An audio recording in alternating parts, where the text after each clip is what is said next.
Cadena SER, la fuerza de la voz. Hoy por hoy Madrid Sierra. Bueno, esta mañana en el programa Hoy por Hoy, Ángeles Barceló ya se ha referido casualmente a un tema del que teníamos previsto hablar en el programa de hoy, en el programa local, en nuestro programa, la vivienda y sobre todo los alquileres. Bueno, pues casualmente la Asamblea de Vivienda de Collado Villalba ha arrancado una campaña contra la especulación con el alquiler, presentando un informe sobre la situación en Villalba en el que denuncian la falta de interés de las administraciones por estudiar y frenar la burbuja de alquileres. Tengo al teléfono a Mijaíl Maliarenko, a quien ya conocéis, de la Asamblea de Vivienda. Hola, Mijaíl. Buenos días, Luis. Gracias por invitarnos. Buenos días. ¿Cómo están las cosas en cuanto al alquiler en Villalba? Resúmeme este informe, si es que se puede resumir así a vuela pluma. Antes quería comentar por qué hemos hecho este informe. Bueno, es que a nuestra asamblea no paran de llegar casos de alquiler, o sea, personas que o bien tienen que asumir una subida de precios que no pueden asumir o son estafados de algún modo por sus caseros. Y bueno, viendo los datos generales en la Comunidad de Madrid, por ejemplo, donde 3 de cada 4 desahucios son por casos de impago de alquiler, pues hemos dicho, hombre, es necesario estudiar este fenómeno. Además que no todos los desahucios son los visibles, son los que tienen presencia policial y sentencia judicial. Hay muchos desahucios que nosotros consideramos invisibles, en los que una persona tiene que abandonar su casa, su barrio y su pueblo o su ciudad porque no puede asumir una subida de precios, ¿no? Y entonces hemos dicho, bueno, creemos que hay aquí un problema, hay una burbuja de alquileres y para pincharla, pues primero tendremos que saber cómo se da esta. Entonces, pues bueno, de entrada lo que nos hemos topado, como has comentado al principio, pues es el desinterés de las administraciones, pero es por estudiar el fenómeno, a todos los niveles, o sea, no solo municipal o autonómico, también estatal. A nivel estatal es verdad que ya ha habido una cierta preocupación en los últimos años y se han empezado a sacar algunos estudios, pero están o bien desactualizados, porque tienen datos, pues los más recientes son del 2020, o faltan datos, son bastante incompletos, ¿no? No tenemos, por ejemplo, datos acerca de cuál es el perfil del inquilino medio, si es joven o mayor, si estas personas comparten piso, todos estos datos que son relevantes, o el salario que concretamente perciben estas personas, ¿no? Tenemos datos como muy generales de cuál es el salario medio de un municipio o el país y ya los comparamos con el alquiler, pero claro, no sabemos concretamente cuánto perciben. Tampoco conocemos cuál es el casero rentista medio, o sea, si es un multipropietario, un pequeño multipropietario, es un gran propietario, ¿no? Tenemos datos generales a nivel estatal, pero no podemos esto aterrizarlo a nivel sectorial, ¿no? En los territorios. Y luego hay dificultades objetivas. Existe el alquiler sumergido. O sea, estamos hablando de que un 40% del total de viviendas en alquiler son viviendas no declaradas. Eso es además un cálculo que han hecho técnicos de Hacienda. Entonces eso también hay que tener en cuenta, que con esas dificultades objetivas nos topamos cuando queremos hacer una radiografía de la situación del alquiler.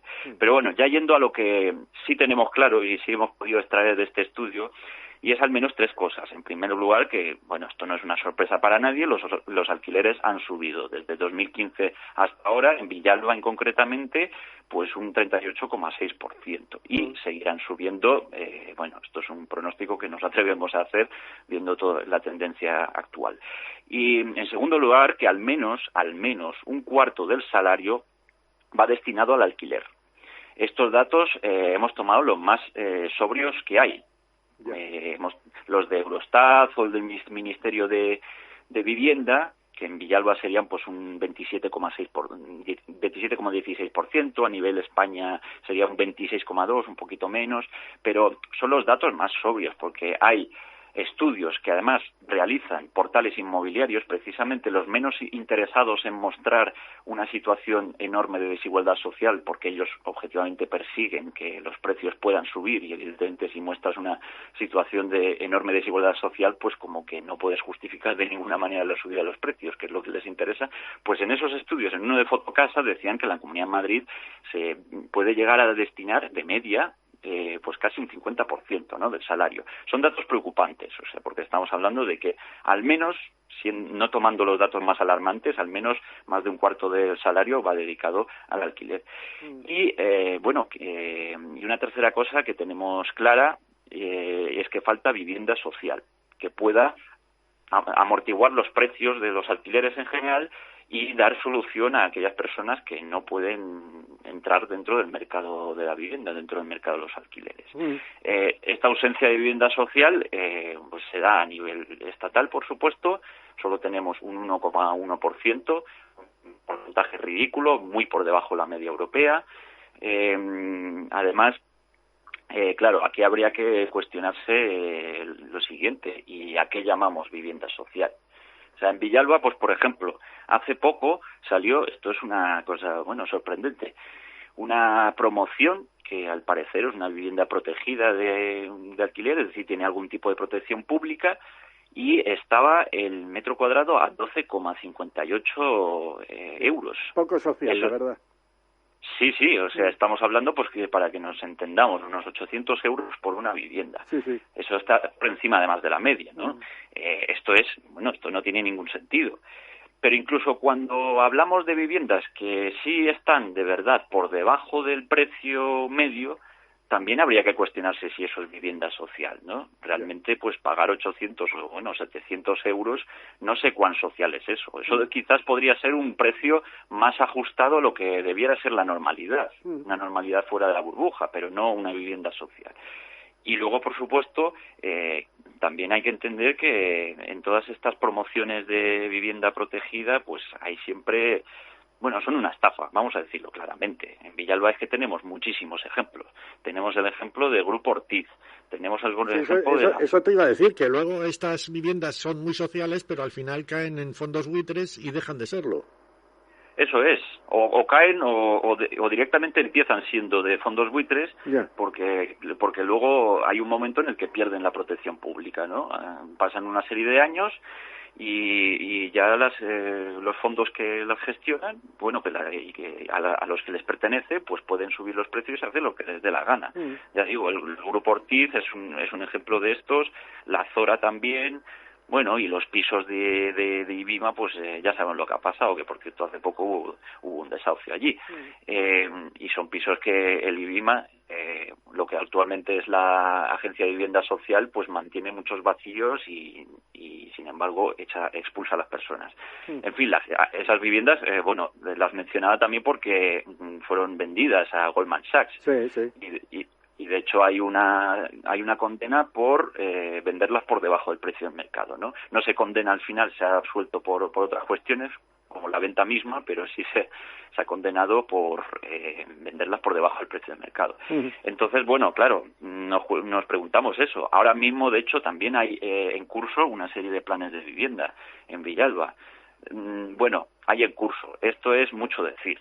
Hay promesas muy vagas. Se ha hablado de que va a haber el Plan Vive en Villalba, pues va a tener no sé cuántas viviendas, pero de momento eso solo lo hemos escuchado en palabras de la alcaldesa, porque cuando hemos mirado todas las promociones que hay, tanto las de este año o siguientes, pues vemos que hay algunos municipios que ya se han tomado en cuenta, como Morazarzal, creo que el primero, y luego Guadarrama. Villalba todavía no aparece en ningún lado. En cualquier caso, o sea, aunque esto se llegase a hacer el año que viene, no nos parece que sea la solución. Estos son viviendas nuevamente construidas por enormes constructoras que tendrán precios, pues, que estarán por debajo del precio del mercado. Nadie lo duda, pero que a eso no se le puede llamar vivienda social y que evidentemente no va a ser una solución para bajar los alquileres. A este respecto, las propuestas que nosotros hacemos son tres, así por resumir mucho, ¿no? La primera, por supuesto, estudiar el fenómeno, es decir, las administraciones tienen que encargar estudios, no sé si a universidades, a investigadores de prestigio, esto lo puede hacer hasta un ayuntamiento, de hecho hace poco Barcelona lo hizo, un estudio bastante interesante, y para pues realmente conocer la realidad que tenemos, para tener unas medidas políticas adaptadas a esa realidad, ¿no? Y luego, pues en segundo lugar, regular, por supuesto, el mercado de alquileres, si nos parece una buena medida. De forma aislada no es suficiente, pero y también hay que ver cómo se regula ese mercado, porque en los textos legales que se están manejando, bueno, que se quieren introducir, pues se habla de zonas de mercado tensionado. Ese concepto a nosotros nos parece cuestionable. Sobre todo en la Comunidad de Madrid. La Comunidad de Madrid es la comunidad autónoma más cara de media.